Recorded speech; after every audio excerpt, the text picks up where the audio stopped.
Umesikia mbiu, Yesu okoa. Karibu rafiki katika mfululizo wetu wa masomo yanayoitwa Hakiuzwi. Hakiuzwi. Tumeendelea kujifundisha na kuona kwamba kulikuwa na watu walioketi, na kwa sababu ya kuketi kwao mambo haramu yakafanyika. Kwa sababu ya kutulia kwao na kutokuongea chochote, mwana batizaji Yohana Batizaji aliuawa. Tupate ombi. Baba yetu wa mbinguni, asante kwa siku ya leo. Ninaomba ndugu msikilizaji, mtazamaji huko aliko, na sisi utubariki tunapoendelea kuchambua neno lako, tunapoendelea kuangalia nini unatamani utuambie kwa siku ya leo. Ninaomba utubariki, fungua akili zetu tuweze kuelewa ukweli, na Roho wako aweze kuongea na dhamira zetu na kuziweka sawa. Tunaomba kwa jina la Yesu Mwokozi wetu, amina. Watu wasiojulikanika, watu wasio na majina, ndiyo kisa changu cha leo katika mfululizo wetu wa Hakiuzwi. Katika kitabu cha Education, ukurasa wa 57, inasema uhitaji mkubwa zaidi wa ulimwengu ni uhitaji wa wanadamu, watu ambao hawawezi kununuliwa wala kuuzwa, watu ambao ni waaminifu katika roho zao, watu wasioogopa kuita dhambi kwa jina lake, watu wasioogopa kuita dhambi kwa jina lake sahihi, watu wenye dhamiri thabiti, waaminifu kwa wajibu kama sindano kwa dira, watu watakaosimama kwa ajili ya haki hata mbingu zikianguka. Ndugu rafiki, angali tunaendelea kuangalia watu wasio na majina, watu wasiojulikanika. Tunaendelea na kisa chetu katika waraka wa kwanza wa Wafalme 21. Waraka wa kwanza wa Wafalme 21 mstari wa 8 nasema, basi akaandika barua. Nani huyo? Yezebeli. Basi akaandika barua kwa jina la Ahab, akaizika kwa muhuri wake, akazipeleka kwa wazee na wakuu waliokuwa mjini mwake. Alipeleka wapi? Kwa wazee na wakuu waliokuwa mjini mwake. Biblia inaendelea kusema kwamba waliokuwa mjini mwake wakikaa na Naboth. Akaandika katika barua akisema, tangazeni kufunga na kumtangaza Naboth kuwa juu miongoni mwa watu, na kuweka watu wawili wana wa Beliali mbele yake ili washuhudie dhidi yake, wakisema, umejivunja kumtukana Mungu na mfalme. Kisha mtamtoa nje na kumtupia mawe ili afe. Rafiki, swali kubwa ni nani alimuua Naboth? Nani alimuua Naboth? Ningependa kuzingatia watu ambao mikono yao inamwagikia kwa damu ya Naboth, inachuruzika na damu ya Naboth, na ambao mara nyingi hawatajwi katika njama za uhalifu. Hawa ni watu ambao utambulisho wao mara nyingi unafichwa chini na nyuma ya panzia na kutokutambulika. Ni rahisi kusema Yezebel ndio aliua. Ni rahisi kusema Ahab kwa tabia yake ya kuficha ukweli, angali anajifanya amesononeka kwa kitu kilichokuwa sio haki, na kusema kwamba amenyimwa shamba kama mfalme, na Yezebeli kuchukua sheria mkononi. au kusema watu wale wana wa Beliali ndio waliua, kwa sababu ndio walisema uongo na kumshuhudia uongo ili auawe. Hawa watu ni rahisi kuwaona wahalifu, wabaya, na katika jamii muda wote wamo. Lakini swali ni kwamba ni akina nani hawa wasiojulikanika? Kuna kundi la watu, na Biblia haitaji majina. Biblia katika kisa cha Naboth haitaji majina kwamba ilikuwa ni nani. Biblia nasema akazipeleka zile barua zilizopigwa muhuri wa mfalme, akazipeleka kwa wazee na wakuu. Wazee na wakuu waliokuwa mjini mwake, waliokaa na Naboth. Rafiki, katika mstari wa 8 Biblia inatuambia kwamba Yezebeli aliyekeleza barua yake kwa wazee na wakuu wa mji wake waliokuwa na Naboth.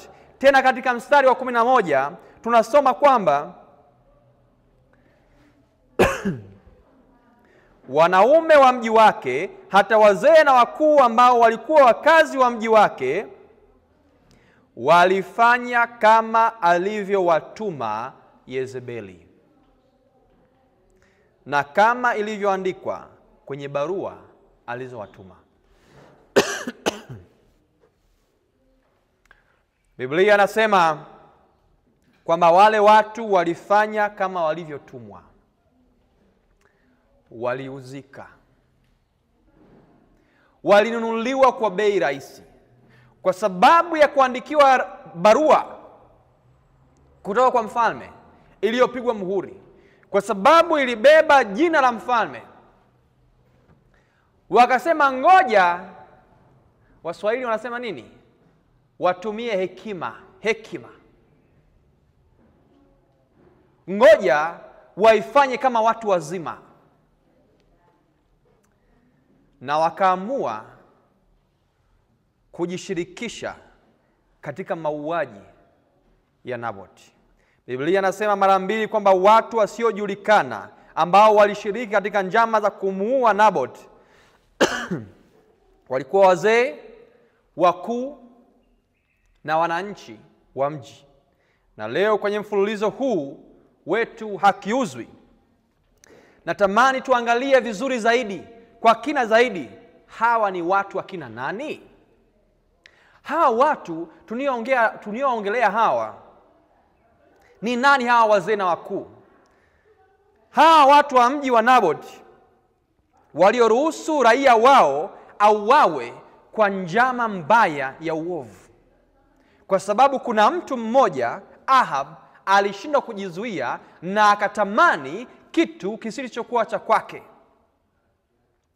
Hawa walikuwa viongozi wa kuheshimika wa mji. Hawa wanaume walishika nafasi za juu za imani katika mji. Ikiwa wangeishi katika enzi zetu, tungeweza kutambua kwamba wazee na wakuu kuwa ndio meya, madiwani, mabunge, majaji, wakurugenzi wa kampeni za vyama vya kisiasa. Walikuwa ni maafisa wa polisi,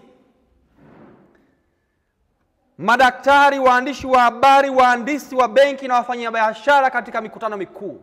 Hawa ndio walikuwa wazee na wakuu walioshiriki katika kipindi kile cha Naboth, katika mauaji ya Naboth. Walikuwa wazee wa makanisa na mashemasi, viongozi wa shule ya Sabato, wanachama wenye ushawishi ndani ya kanisa.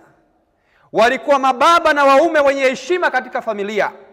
Walikuwa leo tutawaita hawa wazee na wakuu wa kuheshimika wanaume wa imani, wazee wa imani kanisani kwetu.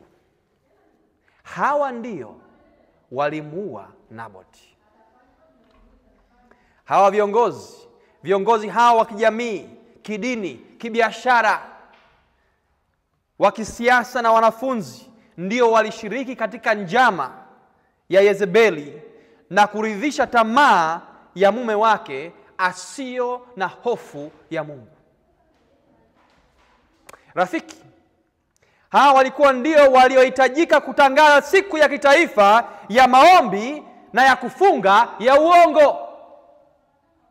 Hawa ndio walikuwa ndio walitakiwa kuajiri baadhi ya vijana wa mtaani, wahalifu, watu wa chini kabisa na wauaji wa vikundi. Ndio walikuwa waliotakiwa kutunga uongo, kutengeneza ushahidi dhidi ya jirani yao mcha Mungu mwadilifu Naboti. Hawa ndio waliomshutumu kwa kumkufuru Mungu na kuhaini taifa mkuu Naboti. Rafiki, hawa ndio walikuwa ndio waliotakiwa kukusanya mahakama ya uongo, mashtumu ya uongo, na kukaa kama jaji na kupiga hukumu na kutoa adhabu na kutekeleza kumpiga mawe Naboti. Wahalifu halisi si Yezebeli, si wana wa Beliali, si Ahabu. Hawa ni rahisi kuwatambua na kuwalaumu, lakini wale wanaohitaji kudhihirishwa, wale wanaohitaji kutajwa na kuwekwa wazi, ni wale wanaofanana sana na sisi, wenye heshima, viongozi wa baraza, madiwani, kila aina ya watu katika jamii waliokuwa wanashikilia sehemu za heshima na uongozi, ndio waliruhusu lile jambo lifanyike. Wazee na wakuu wa Israeli wa leo ni viongozi wa jamii, mji na kanisa wanaokusudia vizuri, wanaoamua kutumia hekima. Ndio wale wanaopanga njama, wale wanaokubaliana ili kuendana na wengine. Ni wale wanaoogopa wanadamu zaidi ya Mungu. Ndio wale wasio tayari kuchafua hali ya hewa hata wanapojua kwamba jambo linaelekea pabaya, kitu kinachofanyika sio cha haki.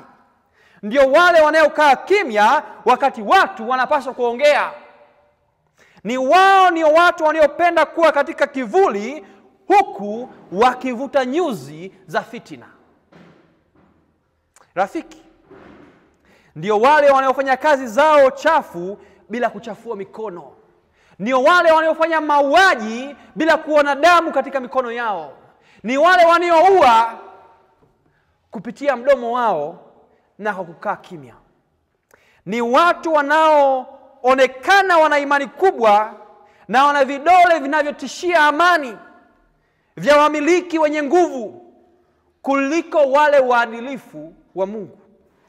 Ni wale wanaoamua kumwacha mwanaharamu, Waswahili wanasema mwanaharamu apite, na kukaa kimya huku wakijua ukweli. Hawa watu wasio na majina wanapaswa kudhihirishwa na ushiriki wao katika mauaji wa Naboti. Ndio wanachukua sehemu kuu katika hili jambo. Hawa ni wazee na wakuu wa Israeli, ndio walio na jukumu kubwa zaidi kuliko wengine wote katika kumuuza Naboti kwa kifo chake cha mapema, cha dhihaka. Usiniambie kwamba hawa watu hawakujua kinachoendelea. Usiniambie kwamba hawakuelewa athari za kushirikiana katika hilo jambo na madhara ya matendo yao ya kukaa kimya. Hapana. Mara elfu hapana. Sikiliza. Yawezekana wewe na mimi kuna siku tutakuwa viongozi wa jamii, wa serikali, wa biashara, na kuna sehemu nyingi tutakuwa katika kujaribiwa kuuza haki. Rafiki, yawezekana Mungu amekuweka sehemu ya ajabu. Umewekwa pale kwa sababu Mungu ameamua kukuweka. Usiruhusu mwanaharamu apite. Usiruhusu haki kutokutendeka. Usiruhusu dhamira yako kuchafuliwa. Hii sio kwa mmoja au wawili tu, sio kwa kundi dogo la wahusika. Hapana, ilihitaji wote. Watu wa Israeli, wakuu na wazee, wafanye kazi pamoja na kushirikiana katika hili jambo. Viongozi wote wa kanisa na wasimamizi, madiwani wa jiji, wabunge wa taifa na wabunge na wakuu, hawa wote ilikuwa ni mchezo wa jamii na kunyongwa kwa pamoja. Na miongoni mwao kulikuwa na watu ambao vinginevyo walikuwa watu wazuri, sio watu wabaya.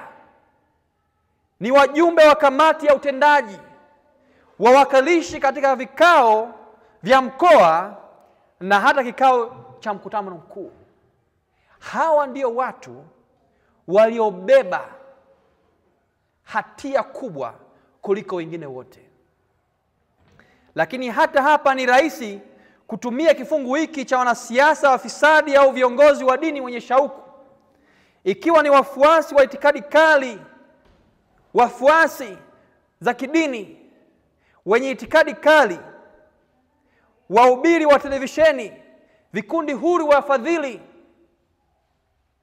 Tunaweza hata kutoa mifano ya watu waliokuwa na itikadi kali kupitiliza,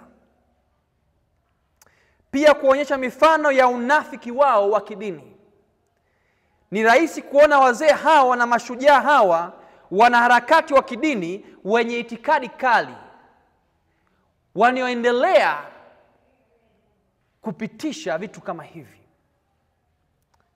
Watu wenye hofu na waliokuwa ni baadhi ya matunda yaliyooza wanaochafua wengine. Pia ni rahisi kuona wazee hawa kuwalaumu wengine kusema kwamba kwa sababu ya wale. Sikiliza rafiki, ni rahisi kufanya hadithi ya kusikitisha ya mauaji ya Naboth kuwa ni shutumu la watu wengine. Lakini ukweli ni kwamba kufanya hivyo ni kufunika ukubwa wa kitendo cha uhalifu. Ikiwa tutakuwa ni wa kweli, sababu tunayopenda kufanya wazee na mashujaa wa mji kuwa ndio tunawarejelea katika hilo jambo kwa kiwango fulani kinachotusumbua, tunajua kwamba na sisi tumo katika hilo kundi, kwa sababu na sisi tuliamua kukaa kimya. Tunajua linatuhusu, si kwa sababu inatoa picha ya ushirikiano wetu katika hila ndogo au uongo mdogo ambao sasa hivi unatusumbua dhamiri zetu. Tunajua linatuhusu kwa sababu katika uhusiano wetu na wengine tumekuwa tukithamini umoja zaidi ya ukweli. Tulikuwa tayari kwa sababu ya umoja tusiseme ukweli, tusiweke kitu wazi, tuwakataa jambo. Tunajua hili jambo linatuhusu sisi kwa sababu tumejilazimisha kupotosha maneno na kupotosha msimamo wa wengine kwa sisi kukaa kimya. Sikiliza rafiki, kama kuna jambo Mungu anachukia dhambi moja zaidi ya nyingine ambayo watu wake wanakosea, basi ni kukaa kimya katika hali ya dharura. Kukaa kimya na upendeleo katika kipindi cha mgogoro wa kidini ni dhambi kubwa mbele za Mungu, na ni sawa na aina mbaya kabisa ya uadui dhidi ya Mungu. Rafiki, kukaa kimya na kuwa mtu mwenye upendeleo wakati unahitaji kusimama na kusema hapana, tunajiunga moja kwa moja katika kundi la wazee na wakuu waliopitisha mauaji wa Naboth, kwa sababu walimwogopa rais, kwa sababu waliogopa muhuri wa rais kuliko kumwogopa Mungu, kwa sababu maisha yao ya hapa duniani yalikuwa kwao ni muhimu zaidi kuliko mbingu. Rafiki, daima hatutaweza kuwa katika vikao vya aina hii na kukaa kimya na mbingu kuiona. Kama hatutarudi, kama hatutajirudia, kama hatutaangalia na kutubu hii dhambi, tutakapokuwa katika vikao vya jamii, vikao vya uongozi kanisani na katika jamii, na kuruhusu jambo tunalojua kwamba ni baya na waadilifu wakaangamia kwa sababu yetu kukaa kimya, basi tunahitaji kutambua kwamba mbele ya Mungu tuko katika kundi la mauaji, hata kama hatukuwahi kushika kisu. Rafiki, kama leo katika utulivu tunashindwa kufanya maamuzi ya kusimama na jambo la haki na jambo la uadilifu, je, nyakati za mwisho itakuwaje? Kama leo kipindi cha utulivu katika mambo madogo madogo tunashindwa kusimama, kesho na kesho kutwa mambo yakiwa magumu zaidi, wapi tutaitoa nguvu? Wapi tutakuwa na uzoefu wa kusimama na kusema jambo hili sio sawa? Je, watu hawa waliobaki kimya na wasiojulikana watafanya nini watakapokutana na mgogoro wa siku za mwisho?